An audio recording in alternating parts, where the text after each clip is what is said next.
Now we're entering into the later stages of the drawing process, and we can now start to use our white pencil.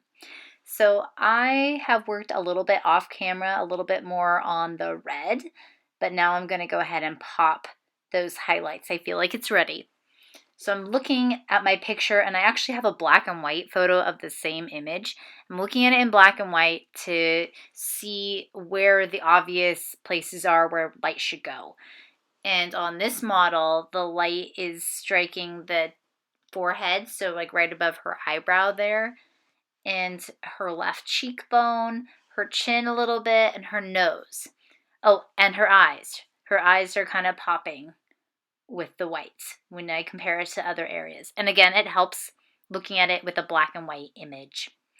Just want to remind you, when you're using the white pencil, you want to use it the same way you use the red. So I want you to be sensitive with how you're laying it down and realize that you don't want to use equal amount of pressure everywhere.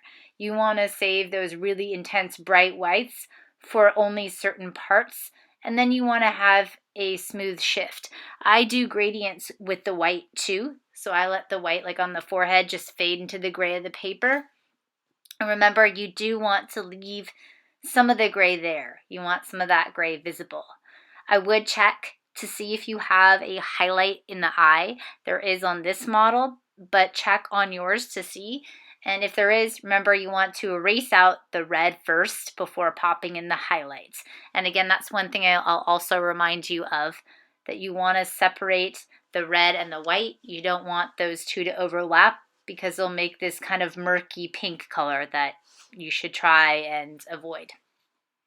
All right, so I'm going to play some music for you, and this is going to be pretty much in time lapse. So that way you're not having to sit through and watch all of it. And it's also, I went off camera and worked as well.